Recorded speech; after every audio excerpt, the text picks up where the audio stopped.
Hi. It's good to be back. Once again, I think I know everybody in the room.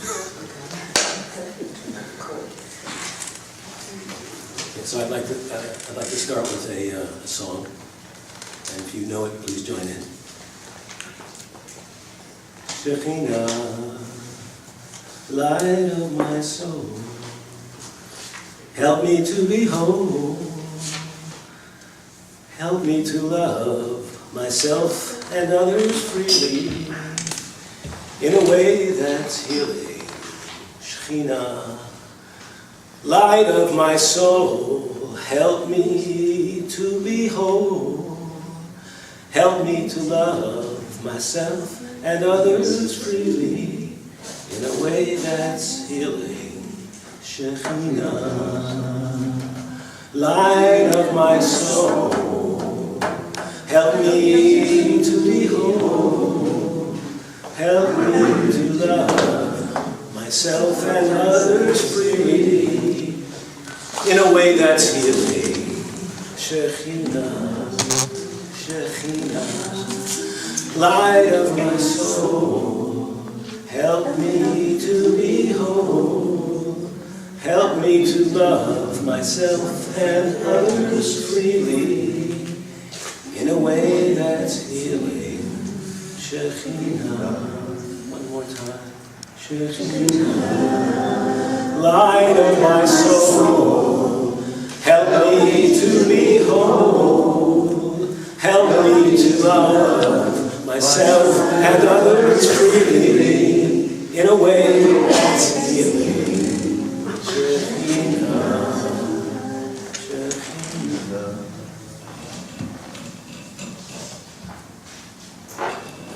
Okay, so if you know me, you know I have a low threshold for boredom. And so I never like to repeat last year's reading. But sometimes I've made changes in the text of pieces I've read, and in those cases I will read a new version. Last year I started off my program. Speak into the mic. What am I doing? Closer. Get a little closer. Huh? Just get closer. Just get closer? No, I was trying to get it to actually get closer to me. Is there an adjustment? Don't worry, this will all be edited out. That's better. Oh, yeah, okay, thanks. Eric Bergman.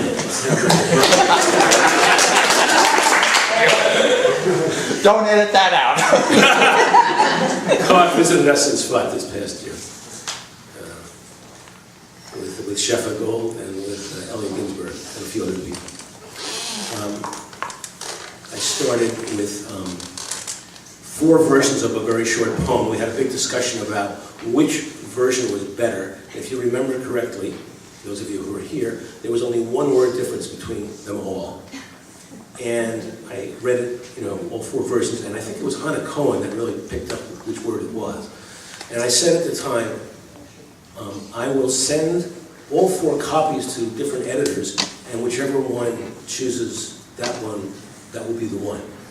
And so I actually did that. I sent it to Voices Israel, which is an anthology that comes out once a year. And I wrote a letter and I said, I'm sending you could submit up to 4 poems. So I said, I'm submitting 4 versions of the same poem with slight alteration in each one. I hope you understand that it's not, I'm not submitting 4 versions of 4 different, different poems that I didn't understand. They chose one. If you want to publish it at all, pick one. And it's the one that was the first draft, the first version that I had, which is interesting, right? Because the saying, first thought, best thought. So even though I monkeyed with it and manipulated it and changed it and racked my brain over it, the first version actually turned out to be the better one according to them. Now, Dan Howard came up with another idea. He said, translate it into Hebrew and then see how it sounds. I thought, I will do that, but I haven't done it yet. And I do have someone I've worked with who's translated other material, a ketubah that was written by a couple for a commitment ceremony, and I'll ask her to give us 4 versions of this poem and see which one sounds better. Ancient Ruins. Okay, this was written in the car, it was composed in the car on the way back from a visit to Devorah Falls, which is in the Golan Heights, with my brother-in-law, my sister-in-law, and Hadid. And my sister-in-law, Karen, challenged us all to write a poem. And by the time we got to the restaurant, I had my poem finished, and everybody else was working on theirs. And Marty's has never come back to life. I don't know what happened to it.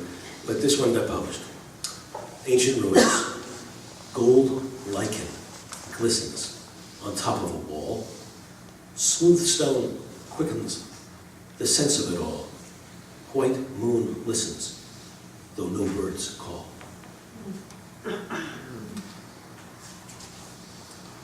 Now, for the main part of the reading. When I was 20 years old, I applied for and was accepted into the graduate program in creative writing at Syracuse University. At that time, Syracuse was only one of 5 universities in the United States that had creative writing programs for graduates. Now there are many MFA programs, dozens, scores. You took one, in fact, right? Into the mic. So,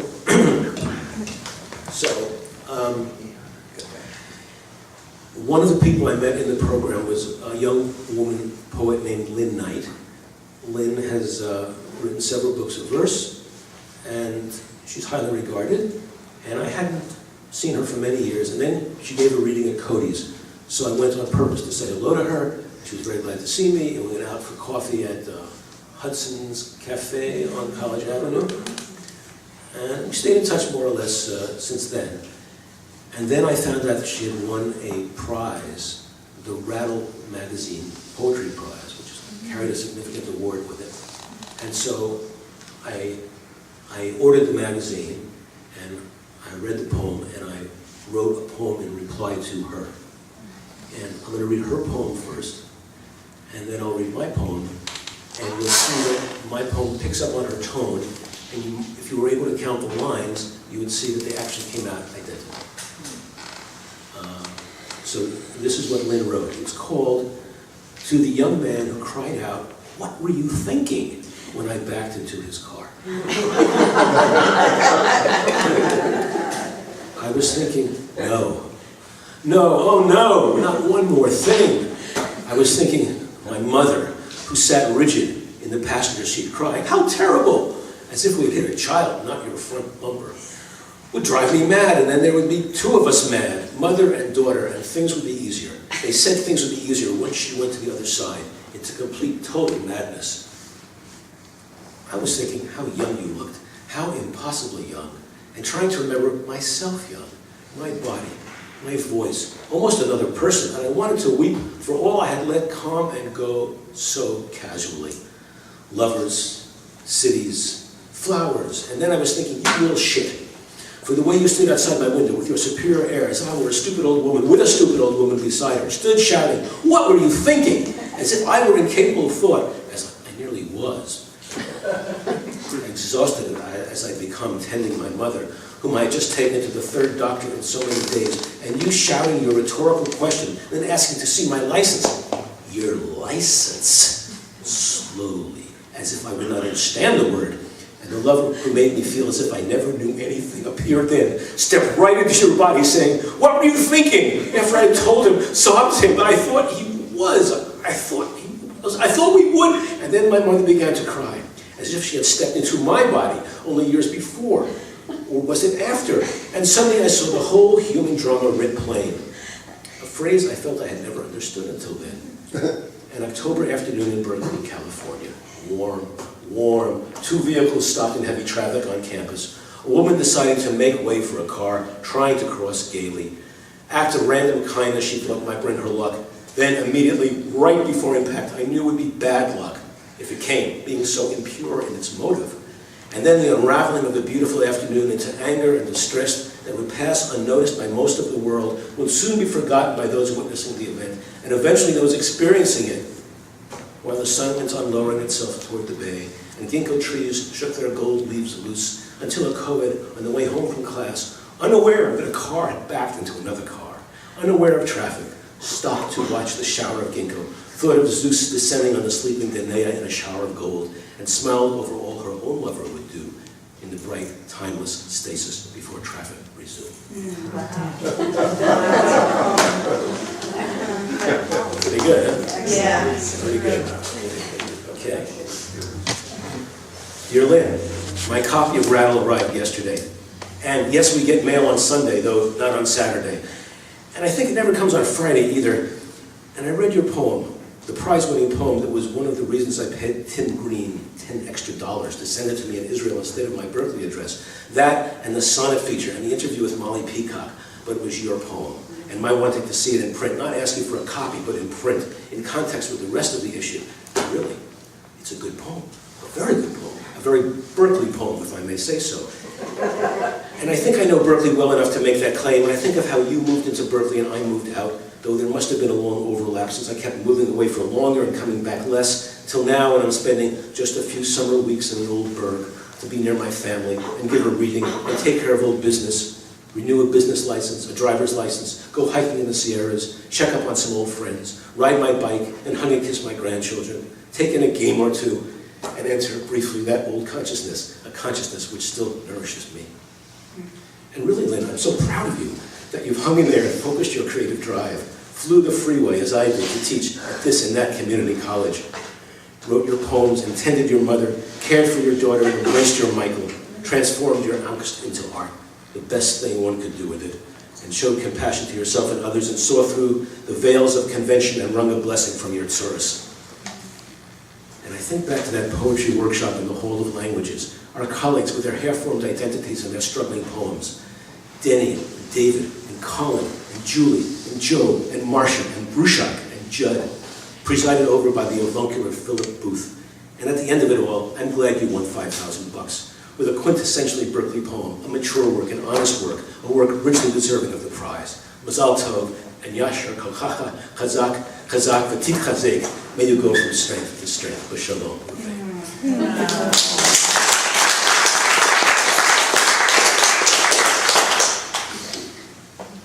She was very happy to get that poem.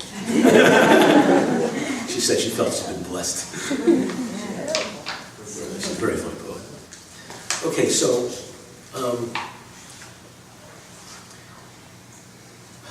Lynn was only one of the many people in the program. I read a list of names toward the end of that poem. And one of them was Colin Cornelius, who was from England and attended Essex University, a red brick college. And he and I became roommates. And then we went our separate ways. You know, we stayed in touch for about a year after he and I left the school. Both of us dropped out of the program. I didn't get my MA, and he, I don't know what he did. He didn't want what they were offering him. They offered him like an MA, which is a straight MA, not one in creative writing. He felt he'd already earned that. So a few years ago, I should say, I decided I wanted to find him, and I knew his birthday, May 4th, 1943. And I wanted to send him birthday greetings. So how do you find someone these days? Facebook. I'm not on Facebook. I think there's something else. Google it. I Googled him, and I was able to track him down pretty easily. He's written quite a few books, prose and poetry, and he self-publishes, like iUniverse, puts them out online, and the work is exceptional, really fine. So I sent him birthday greetings, and he was floored, because he'd been trying to find me for years.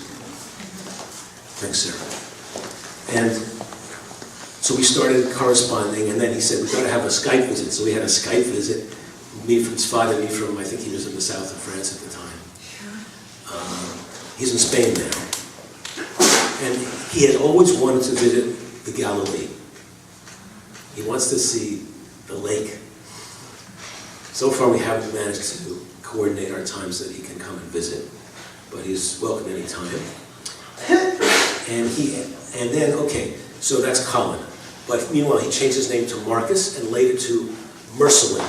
He became an adherent of Subud, which is a special kind of meditation and chanting school. Sufi. And, how do you say it? Sufi. It's a Sufi, it's a branch of Sufism. Actually, he started on it, probably within a few years of his departure from Syracuse University. Anyway, I was in Joel Siegel's writing class at Kala in 2011, and he asked us to describe our home to a friend whom we might not have seen for 20 or 30 years. And I amended that to, or 30 or 40 years in my case. So this is what I wrote, and I wrote it as a letter to Colin, and I used his old name because that's how I knew him best. And you will hear how I view my home in the artist's quarter. Dear Colin, you ask about my home. I am blessed to say that our physical home and our spiritual home are fairly congruent. My wife and I have lived in Sfat, in northern Israel, in an area known geographically as the Upper Galilee, Hagalil Ha'elyon, and known historically, that is to say, biblically, as the part of Canaan that was awarded by Lot to the tribe of Naphtali. By the religious overtones of my introduction, you can see that being here has strong spiritual connotations for me. It is not only part of our ancient division of conquered land, it was also the home of a coterie of Kabbalists, great scholars and rabbis who dwelt here over 400 years ago. Many of them are buried in the local cemetery, to whose reputation and present location the town owes much of its fame and its designation as one of the 4 holy cities of Israel. The home that my wife and I purchased and renovated is located in the artist's quarter and commands a view of the valley between Sfat and Meron, the burial place of another great Kabbalist, Shimon Bar Yochai, the reputed author of the Zohar, or at least a prominent figure in it, who was known to students of the Talmud as an important 2nd century rabbi. The polarity between his kever and that of the Ari HaKodesh, Rabbi Isaac Luria, head of the 16th century school of Tzfat Kabbalists, is a striking feature of this area. The 2 graves, though several kilometers apart, are visible one from the other. From our home, one can also see the rolling hills of the Galilee, hill beyond hill and ridge beyond ridge, receding in the distance like waves in the ocean. Indeed, the name of this region is derived from Gal, the Hebrew word for wave. The word is also related to Gilgal, reincarnation. It is said that the Ari was able to identify the resting place of various saints who lived in these parts long before he arrived, and was able to envision the previous lives of people upon whose foreheads he gazed. Yehudi and I had visited Sfat several times since our first trip here in 1979. We arrived here to stay in 2001, just prior to the holy day of Tu B'Shvat, the New Year of the Trees, which that year fell on January 31st.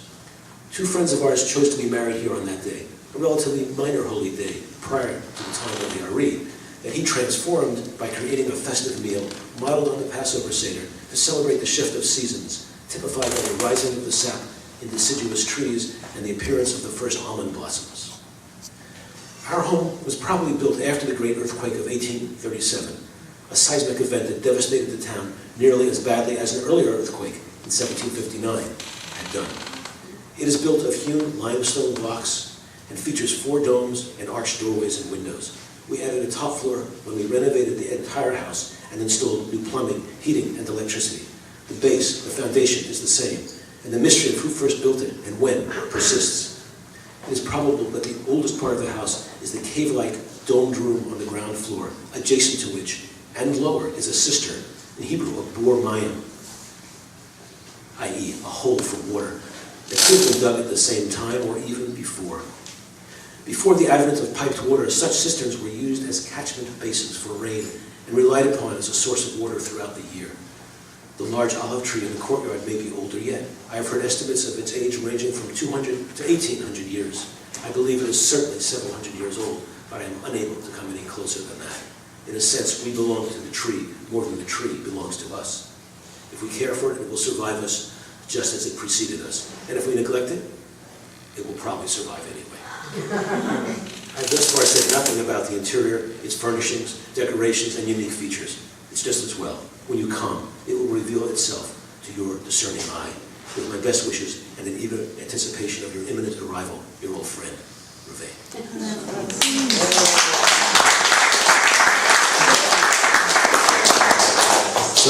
to include you in that invitation I extended to Colin, Marcus, Ursula. And some of you have already made the trek to our home, but most of you have not. So, just time your visits, you'll all arrive at once and we'll have a very good time. Okay, now, we're going to do this now. Okay, we're going to do it together. Well, I'm going to call you up and see. I was a friend of Morton Felix. Morton came to Minyan High holidays and other events. He always came with Susan. I think, Susan, you brought him. I don't think he would have come on his own. But you know, when you're married to someone for a long time, you learn things from the other person, and you even become superflex in adapting to that person's interests. And so, Morton was a genial observer participant of religious rituals that the Minyan organized, and probably other places and other organizations that you convinced him he wanted to experience. And Morton wrote poetry and plays, and was a therapist and a character, and could be very stubborn, you know, and always spoke his mind, and no matter how critical his observations, they always had a spark of humor in them. So I enjoyed talking with Morton. And one day, we were in a cafe together, and we each wrote, yes, a poem.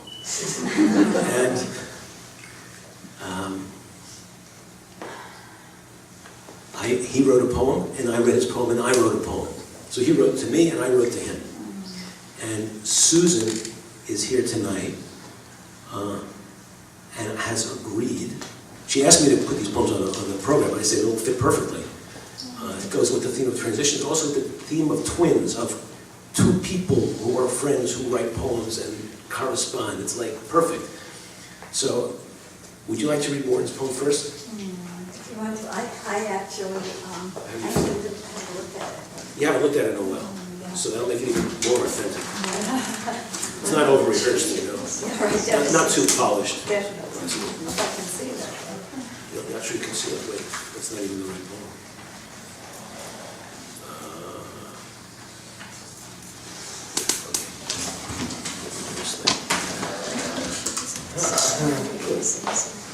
So his poem begins here.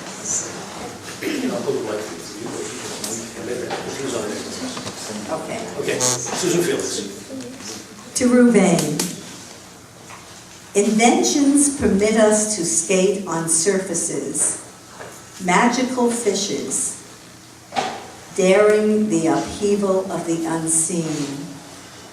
To devour our innocence, inventiveness is the protective covering of genius.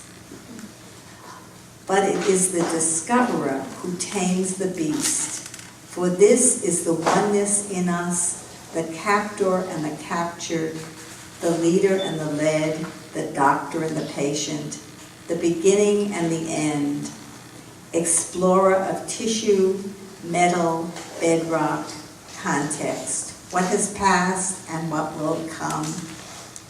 It is the mercy of our errors which bring us to spaces never touched, never found, light failing to be lit, truth failing to reveal, knowing parents failing to apprehend. It is discovery of nothing rather than the invention of something, which brings us to the still edge where anger and love are totally one. Thank you. Okay. Okay, thanks for the You're welcome.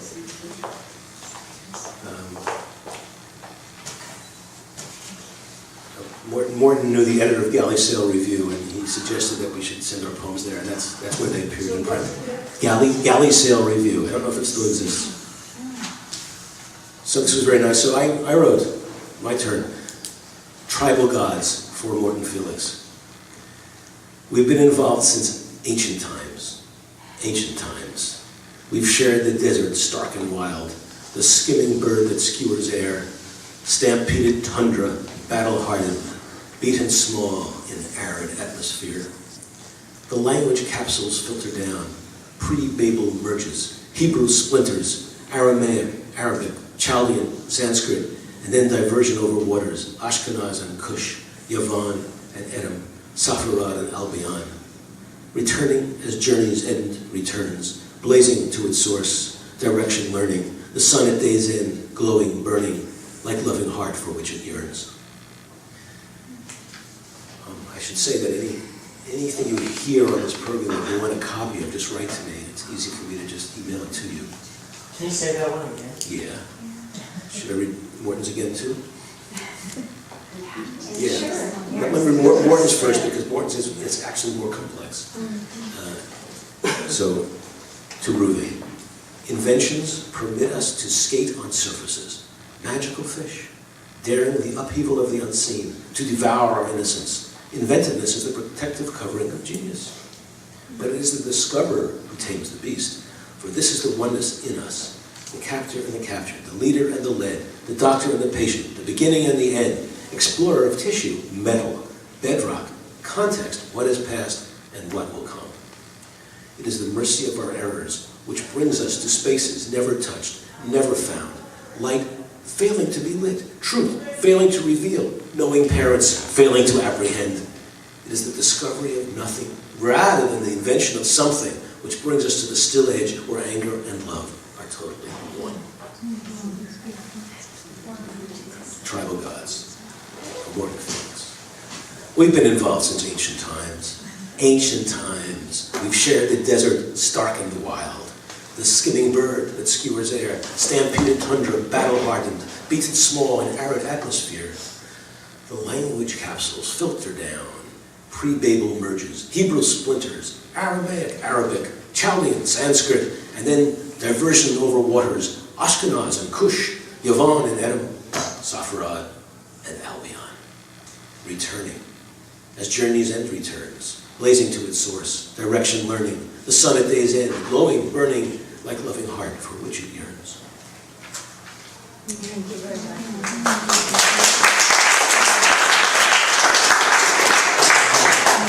So, nothing like friendship to kindle the embers of poetry. So, this is a true story about something that happened in my neighborhood. And I believe I sent it to Chicken Soup for the Soul. It hasn't been picked up yet. It's in two parts. The first part describes my discovery, and the second part describes the response to what took place by the family most adversely affected. And you'll find out who they are as I read it. The family's request, I am not using their real names, and I'm vague about the location, because they didn't want attention drawn to them personally, but they did want me to see this. They did want to see this published. They liked it. So it's called The Fire. The first part is dated November 15th, 2011, Northern Israel. Last night, a fire broke out in the open shed in the Zamler family's Chatzer courtyard, just over the wall that separates our two properties. Flames were leaping high, endangering the two tall pine trees that stood in their yard at either end of their shed, where firewood for winter was stored, and where two large compressed gas cylinders, ballooners in Israeli parlance, stood together. I had just gone to bed at about 10 minutes after 11 o'clock when I heard a noise that sounded as if it came from our yard. My wife and I had decided against locking our front gate, as we had begun to do again after a rash of thefts had been reported in our neighborhood. It was raining steadily, and neither of us wanted to bother going out in the cold and wet to guard against the most unlikely occurrence. So I wondered whether we had made a crucial mistake and allowed the roaming thief easy access to our courtyard. But the sound I had heard did not come from our yard. Instead, it was the crackling of flames shooting up through the corrugated metal roof of the Zamler family's Maxon storage area. Before I realized what it was, and before I got up to check, I saw a pattern of flickering orange lights. reflected on my ceiling. After I arose, the orange glow in our window revealed that there was a fire raging just a few meters from our bedroom, where my wife still slept, oblivious to the danger that threatened us. I urged her to get up immediately, and I began dressing hurriedly, frustrated at how long a time it actually takes to put on clothes, yet how necessary it is to be properly attired before rushing out unprepared into a dangerous and uncertain situation. As I descended the stairs, I saw and heard someone I did not at first recognize standing in our courtyard, shouting, "Fire! Fire!" over and over. I opened the side door and told him we already knew. He, the neighbor's son, then left.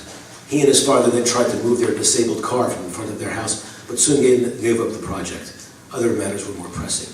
I roused my housemate, Eliezer, who resides in a ground floor apartment, from sleep. He pulled on some clothes over his pajamas and began wielding our garden hose, aiming its flow over the wall. He even flipped our phone line, as much of it as he could, to our side. However, the line had already been damaged and the phones were out, though the electricity was still on. His cable-based internet link, too, remained intact. My wife had the presence of mind to look up the fire department's phone number on the list that we had taped to the fridge door, and to call it on her cell phone. The operator to whom she spoke told her they already knew about the fire, and the fire trucks were on their way. By a few minutes after 11:30, 2 trucks rolled up to our gate, followed by an ambulance and a police car. At 11:39, the first of 2 powerful streams of water were directed into the fire from a tank on the truck. One fireman told us to go inside and stay there. A few minutes later, a second fireman told us to leave the premises and to stay far away, behind an improvised fire line. Both orders were for the purpose of protecting us from a possible blast should the canisters explode.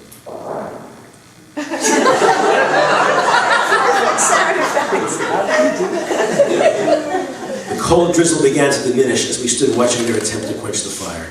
Occasionally, clouds of steam would drift from the yard. After long minutes, the flames began to die down. The emergency was over, but the drama and the trauma continued. The owner of the house that had escaped a worse disaster, clad in a blanket, sat in the police car with the officer who was making his report. His wife briefly joined him and then spoke to the small cluster of neighbors about the big kapara, atonement, for the idea that this misfortune had averted a bigger one is a consistent response in Jewish religious thought to any mishap.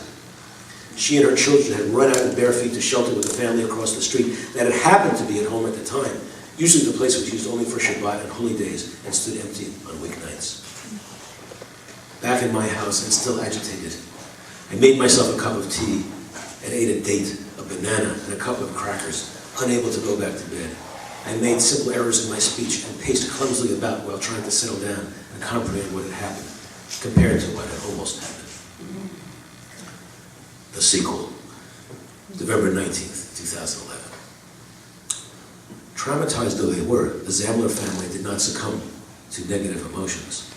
In the wake of the fire, and especially after the 4-hour visit to the site by fire inspectors and police, they began to realize how fortunate they were.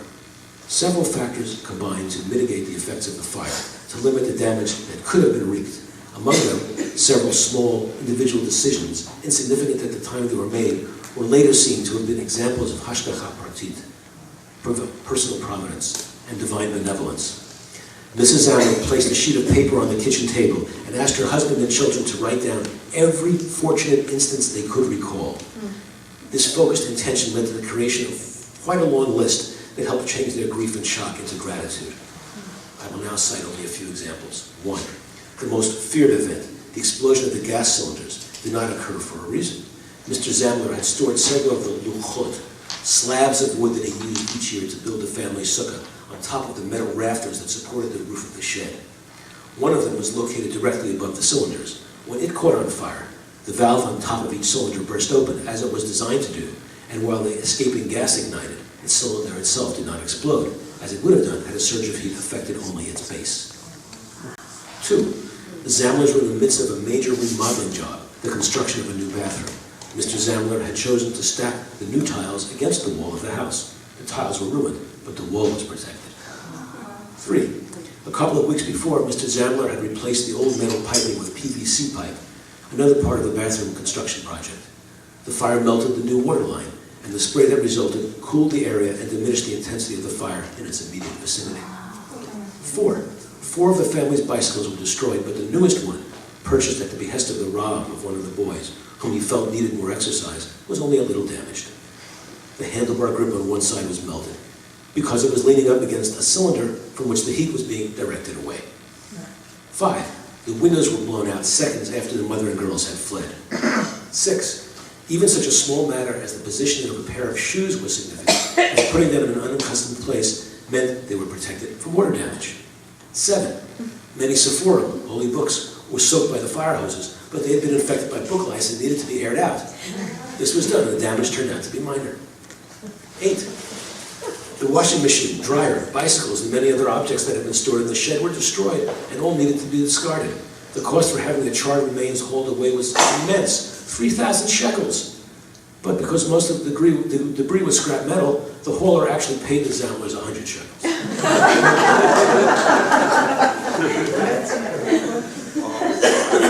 Our household also had many reasons to be thankful. Our reasons complement theirs, though listed separately, they apply to all of us.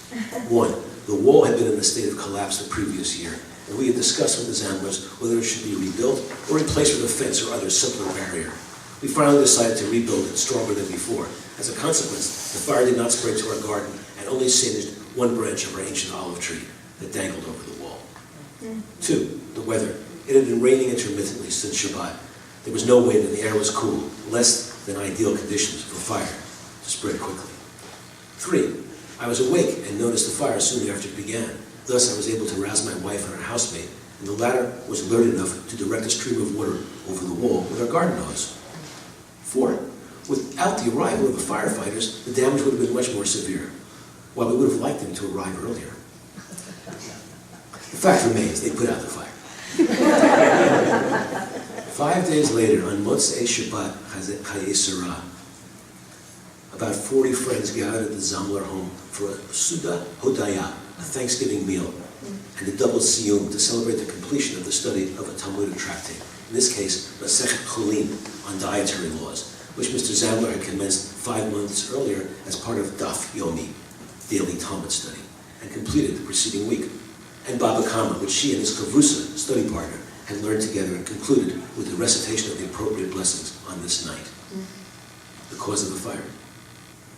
Still unknown.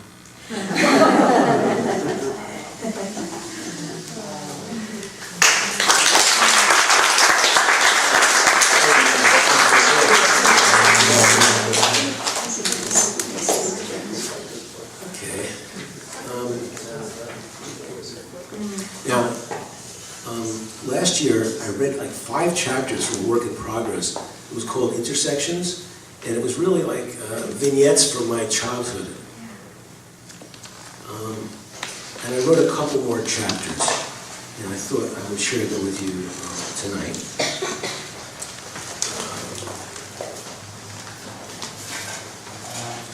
The first one is called The Lighted Area. It's chapter 6 of this Work in Progress. And if you remember, the one that ended with was, but that was Delwood's last year. It was about the camper waiter strike at Camp Delwood, where I was a camper waiter. I didn't lead the strike, but I participated in it.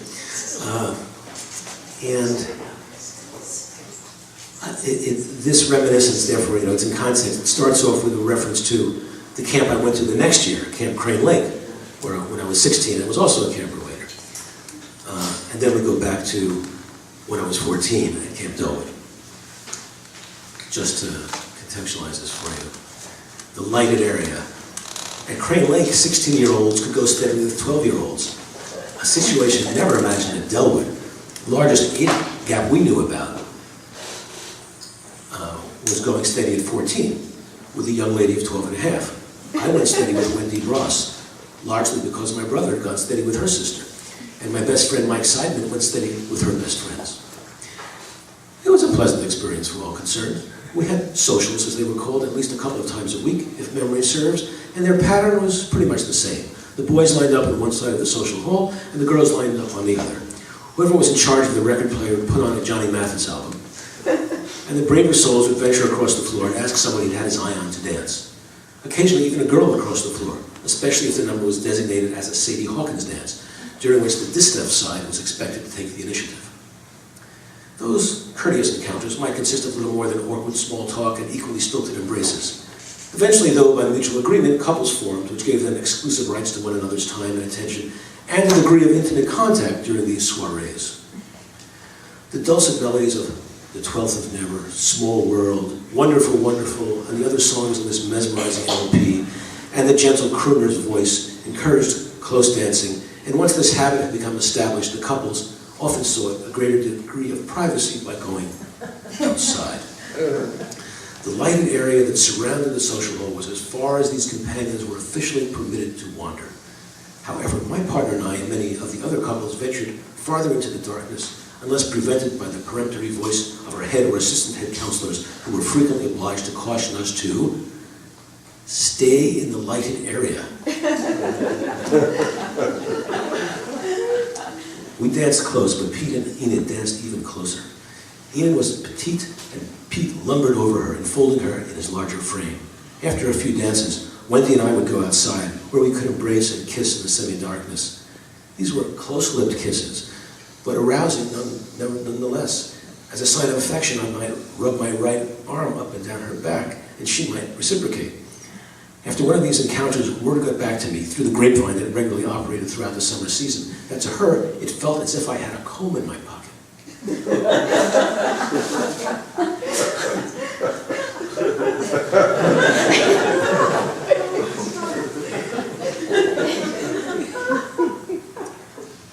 Back in the bunk, my counselor put his hand out and shouted, "Congratulations!" I shook his hand in response, not sure for what I was being praised. Did she actually think it was a comb? Or did she suppose it was something else? Eventually I decided she knew exactly what it was, but by then, she and her friend had announced that they were breaking up with Mike and me. He and I and she and her friend, what was her name, who wore braces and had long black hair, were doing with each other in the privacy of our bunks what we couldn't do in the zone around the social hall. Okay.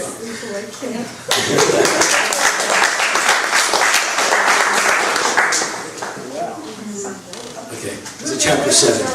Huh? Where was that? Honesdale, Pennsylvania. I have it too, okay. Wait a minute, went to Delwood? Was it called Delwood then? Yes, Bernie and Ruth Schwartz on this. Who? Bernie and Ruth Schwartz in 61 and Bernie and Ruth Schwartz? 61, 62 was Orthodox. Yeah, they kept the name? Yeah. No, yeah, 60, it changed hands. Right. That's amazing. This is amazing. Was Al, the caretaker, still there, living in the stone house near the entrance? I gotta talk to you. Now, tell me this happened once before. You know Ephraim Eisen, Rabbi Ephraim Eisen? Yeah. Okay, so I read a poem about someone I knew at Camp Crane Lake. And it turns out that he had gone to Camp Crane Lake the same summer as I did. He was 3 years younger, and we knew some of the same people. And that was really fluky, because this was like in Northampton, Massachusetts, when I read this poem, and he showed up, and Camp Crane Lake is there in the Berkshire, in the Berkshires. Yeah. Okay, this is called The Big Lie. I kept many secrets from my mother. One of the biggest concerns, how I got this scar on the back of my head. Nostrand Avenue used to be all open land, including many farms down to the water's edge. The Strand, which is what English folk call the beach.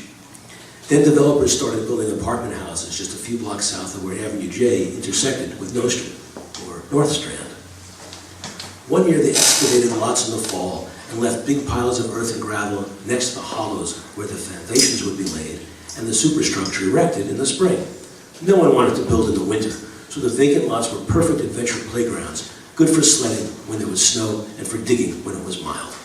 My friends and I did both. One day when the weather was dry, Michael and I were doing some excavating of our own, digging along a slope of loose dirt, dislodging rocks and making little landslides when an object sailed over the nearest hillock and shattered against the back of my head. It was a clay flower pot that another boy, someone we knew, had found and heedlessly heaved in the air, not aiming at me purposefully, but hitting me nonetheless. I had a pretty hard head. I still do, to go with my soft heart. So, though stunned by its impact, I thought I was all right. Michael, though, noticed some blood. He chastised the other boy for his carelessness and walked me home. I told him I did not think my mother would like to hear that I had been playing in the vacant lot. So we made up a story to tell her. When we got to the door and knocked hard, my mother opened. She looked inquiringly at us. Michael announced, "Robert hurt his head." My mother's usual mixture of panic and decisiveness took over from there, and she rushed me over to Dr. Aronson, 4 blocks away at the corner of East 29th Street and J. He examined me and told my mother it was only a scalp wound and gave me 4 stitches, which hurt worse than the initial blow. My mother held my hand, which I squeezed while I held back my tears. On the way over, I made up some garbled story about how I had tripped on an uneven sidewalk square and banged my head on its edge. She never challenged my improbable story, and some years later I blurted out the truthful details. Hit in the back of the head by a flower pot, and immediately retracted. I mean, when I fell on the cement sidewalk, as if that claim could reverse my inadvertent admission. Some months after that, we were out walking. I had the cheek to repeat the lie as we stepped on an uneven slab of concrete, elevated by the tree root that was growing under it. I said, "There it is. This is the spot where I fell and hurt my head." Looking back, I suppose my invented tale was transparently false, but she let it ride. Perhaps, like our father Jacob, she held the matter in her heart.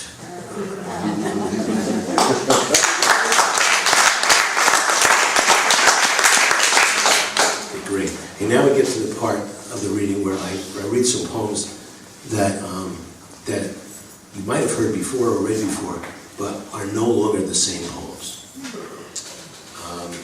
And the first one is called Cheering Gino Cimoli.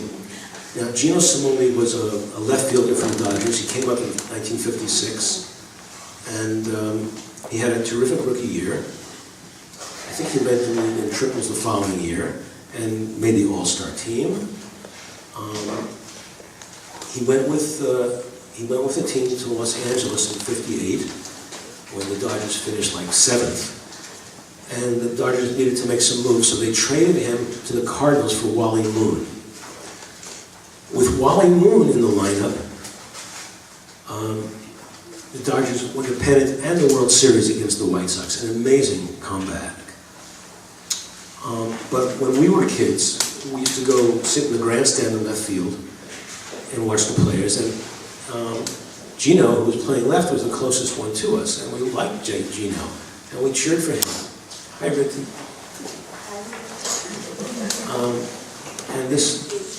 So I wrote this poem a few days ago, and it kind of didn't go anywhere. And then, after reading it for about the 20th time, I realized, oh, it's missing this one word. You know that thing I said about one word? So I put the one word in, and suddenly it worked, and I sent it to Spitball, the literary baseball magazine, and they published it. I thought, great. Last year, Gino died. Oh. I'm sorry. He was in his 80s, but not a sudden, not a youthful death. And I read his biography online, and I realized I didn't know the half of his story. And my poem had ended way prematurely. I'd even made mistakes about which team he went to and how long he played Major League Baseball. So I needed to fill in the gaps, and if you've heard this poem before, you'll recognize the beginning and the end. And if it's new to you, you won't notice a difference. It's all one poem. But you might notice a lot of details about someone's life. So this is called Cheering Gino Cimoli, 1929-2011. Subtitle, Brooklyn, 1956. I notice there's a lot of people from Brooklyn in the room. Raise your hand if you're from Brooklyn. Yeah. Okay. That's it. Raise your hand if your parents are from Brooklyn. Yeah. Raise your hand if your grandparents are from Brooklyn. No, that's asking a lot. Yeah, if they've ever set foot in the Brooklyn. If you've ever been to Brooklyn. Who doesn't know where Brooklyn is? On my sweatshirt? Berkeley. Say Berkeley, or as it has sometimes been mispronounced, broccoli. Eat your broccoli. Just add Eat Berkeley if you're from Brooklyn. Just add an feet and you get Brooklyn again. Sophie, just imagine Sophie right there. Just put your arm there. It was your name, Gino. Euphonious, Gino Simoli. And we were bored. You didn't get a hit for us, but we screamed our guts out, even when you struck out or caught a routine fly. That's when you acknowledged us, tipping your cap. Your first time, maybe, to our motiveless persistence. The next day in the Post, a columnist noted, well, one pleasant development was the reaction accorded Gino Simoli by many of the fans. It was only us in the left field grandstand, 4 schoolboys inciting the crowd to cheer the rookie in the outfield. We did a job, but you didn't stick. The Dodgers always had trouble with left field. After a year in LA, they sent you to the Cards in a trade for Wally Moon, whose moonshots over the screen and left propelled the Dodgers to the flag. The next year, with Pittsburgh, you started the rally in the 8th to put your team ahead and kept them in the game till Mazeroski hit his winner in the bottom of the 9th. Yet you, still a journeyman, went on to other teams, the Braves, the A's, the O's, the Angels, until your 10th in the bigs, and that was it. You left with your head high, a modest pension, a stat in the record books, and a presence in the memories of your once young fans, who now read the obits and see your name and look you up and realize they'd only had a fleeting glimpse of the man and the player you once were. You scored the final run at Ebbets Field in '57. And yes, I was at that game when the Dodgers beat the Pirates 2-0. The next season, you led off in the first ever West Coast Big League game, a loss against the Giants, 8-0 at Old Seal Stadium. In '62 and '3, a Kansas City A. Starting every day, you put up numbers like those of '57, your breakthrough All-Star year, and led the league with 15 triples. Life after baseball. As a retiree, you became a driver for UPS. You were 60 years old and still working for the company when they honored you, acclaimed the Lou Gehrig of UPS for never having had an accident in all your 21 years on the job. We still remember. You were a graceful ball hawk. You were handsome, dark, in the Ebbets Field sun. We would have made you a good fan club, bewildering even ourselves by our partisanship.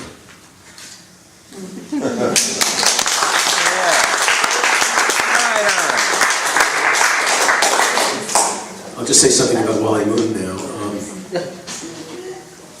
Wally Moon once also led the league in triples with 11. Wally Moon, what was special about Wally Moon in '59, the Dodgers had like a screen in left field because they played at the Coliseum, a field totally unsuited to baseball, a football stadium. And the screen was like 251 feet from home plate at one corner, and all the sluggers, the right-handed sluggers, tried to hit it over the fence, but they tried too hard. They popped it up. It wasn't as easy as it looked, like the Green Monster in Boston.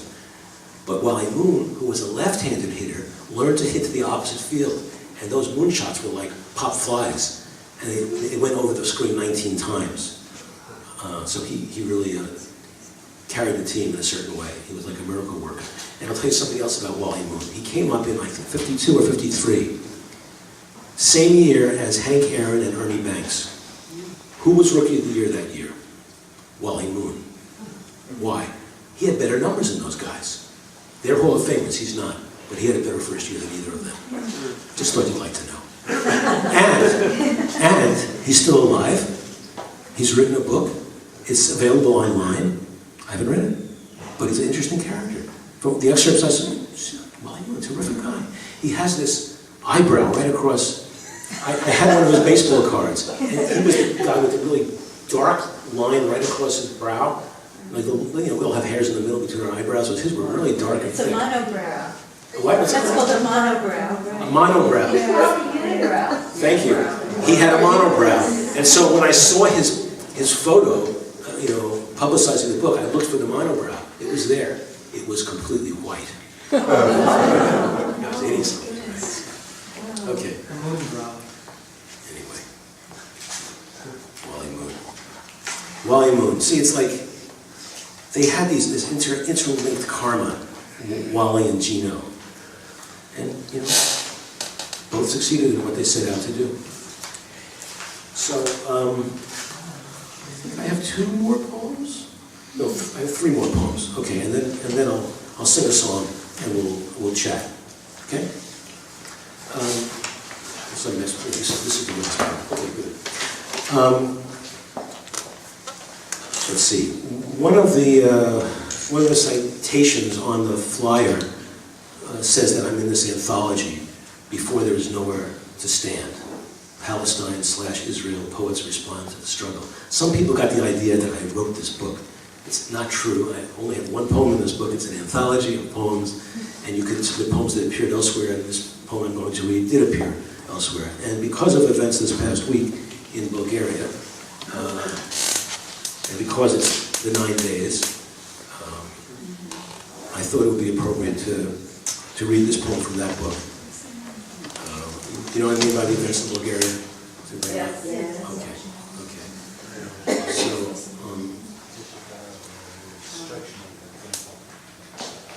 bombing buses with passengers is a particularly nauseating pastime of certain national liberation groups. And this, at one point during the Second Intifada, happened with alarming frequency in Yerushalayim. So in the third line of the poem, when I refer to the latest Jerusalem bus bombing, is an indication that there were many before this, and that there might be many afterwards. It's called Sitting Down at My Computer on Motzei Shabbat, and this is also at the time of Parshat Vayishlach, which tells the story of Yaakov crossing the river with his family to return to the Holy Land, and it describes what happened to him when he got there and what he needed to do to purify himself afterwards. Icons on my desktop look like tombstones as I back away from more stories about the latest Jerusalem bus bombing. My townspeople go about their tasks with fallen faces, still absorbing the details of Thursday morning's massacre. Despite our charitable deeds, the grim reality is that murderers, paid assassins, surface in our midst, commit their crimes and flee, or are killed, and if dead, are feted like celebrities, if alive, are free to plot and murder again. The atmosphere is steeped in sadness, broken only by our festive Shabbos joy, our yearning prayers, plaintive melodies, children's high harmonious voices, table talk and courting interludes, innocent dreams of better days, and perennial Torah tales, their hidden nuances revealed in the glare of the headlines. Jacob, alone, wrestling with a man, becoming Israel, buying land, journeying again to build an altar and keep his promise to the God who rescued him. 19th of Kislev, 5763, November 24th, 2002. Spot.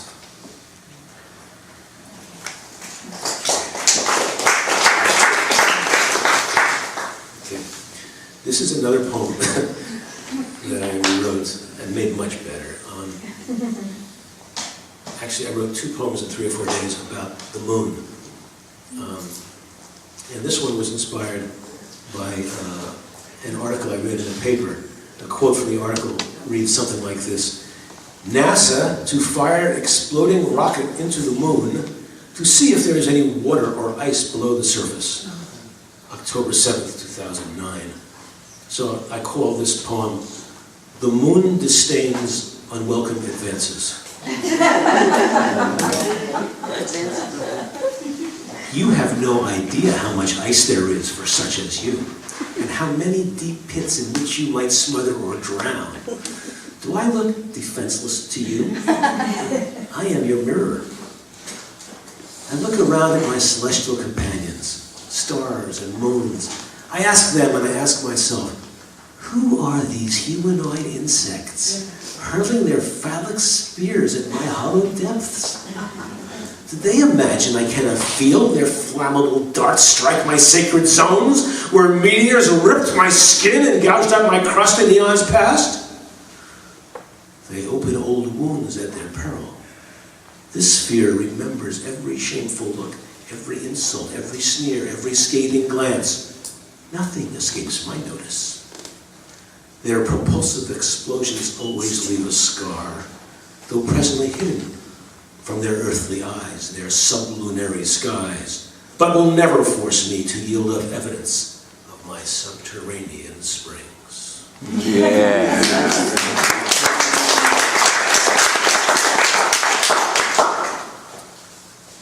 This is the last poem on my program. Sublunary. Sublunary. Under the moon. Sublunary. This is called an anonymous poem, so I'll just read it with my back to you. that won't work. That's come on. Cheesy. I want to write an anonymous poem or song. People will sing it, or hum it, or chant it, heedless of my authorship. It will be ascribed to someone more famous than I, who will deny the title of author. It will be assumed to emanate from a circle of vagabonds or trailblazers, miners or dock workers, saloon or salon habitués, Kabbalists or candle makers. It will be ascribed to a woman, or to an idiot savant. Some will say it's a translation, others that it's a product of automatic writing or solitary genius. Some will insist that it's the author's only product, and others that he wrote voluminously. It will be claimed by Brooklyn and Berkeley, Tzfat and Syracuse, Easton and Boston, San Francisco and Yerushalayim. No one will know. Even I will forget that I wrote this anonymous folk song.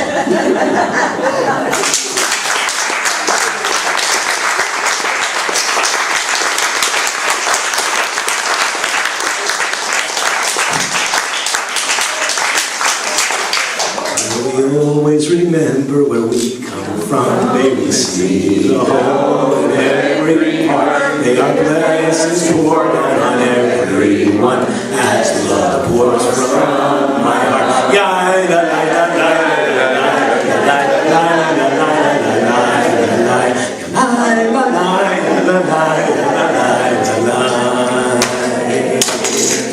May we always remember where we come from. May we see the whole in everyone. May our blessings pour down on everyone as love pours from my heart. Ya la la la la la